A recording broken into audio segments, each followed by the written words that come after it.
So Sri Lanka have been set aside. Now a blockbuster encounter, India v Australia, 3-match ODI series. We won't see too much bilateral ODI cricket in a year of the T20 World Cup, but doesn't get any bigger than Australia in India. We're looking ahead to the first ODI between the two giants at the Wankhede Stadium on ESPNcricinfo Matchday. And here are 5 things to watch out for as I'm joined by Dasgupta.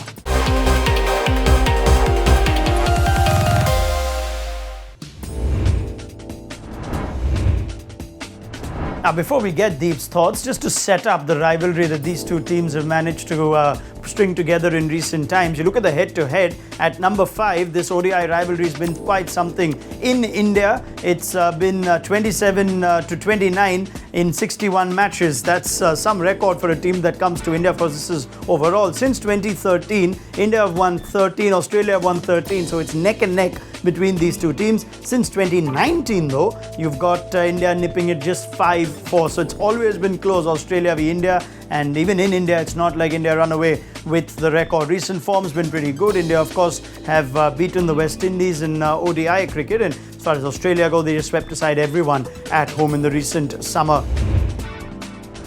At number 4, we're going to discuss the potential impact of Steve Smith and David Warner. Now, that team that came to India last year didn't have Smith and Warner, and now with these two outstanding batsmen, you look at their record in ODIs in 2019 and it's a completely different picture. Yes, Smith may not average in the high numbers, but there's still a very significant impact he has to this Australian team. David Warner just loves white ball cricket, striking at nearly 90, an average of 71 since he's been back in Australia's ODI setup. You know, while we look at Smith and Warner, we know all about them, and the Indian bowlers would know all about them given their record against India is outstanding. You've got Smith, who strikes at 94 in ODI cricket against India and averages 46 on top of that. Warner, excellent as well, average over 50, strike rate nearly 100, heaps of hundreds between them too.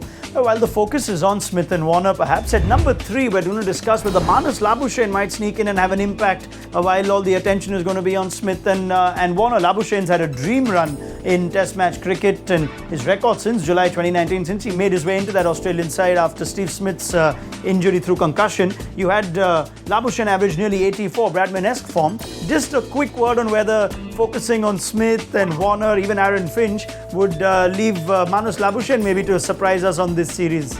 Yeah, the kind of form that he is in, Marnus Labuschagne, I mean, right through the Australian summer, he's been phenomenal. Before that, the Ashes as well.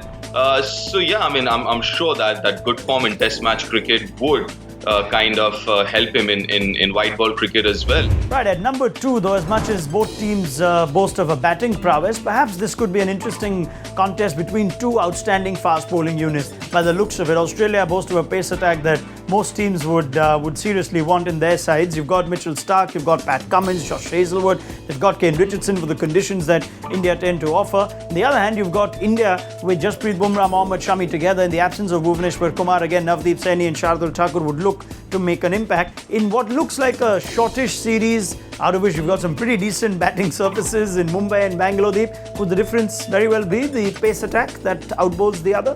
I think it would be. I think that's where it'll be a good fight between the bowling units of both the sides. As you mentioned, Australia and the Indian bowling attack looks very much in form. They look good.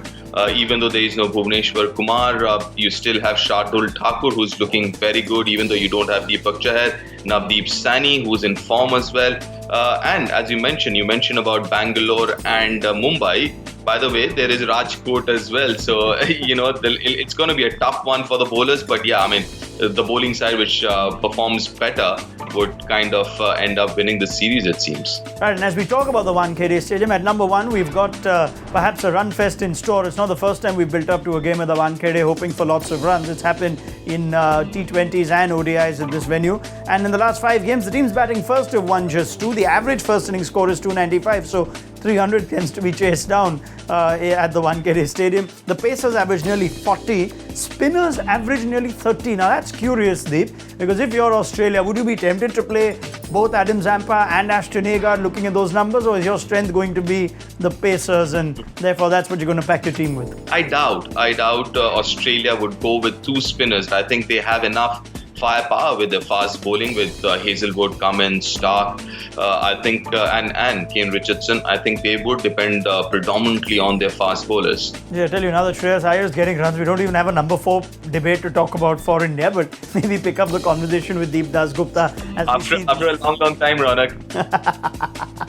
Yeah, it'll come. It'll come with time. There will be a talking point that India will give us sooner rather than later. But the first of the 3-match ODI series kicks off at the Wankhede Stadium on Tuesday. And of course, we'll have you covered with all our coverage on ESPNcricinfo Match Day.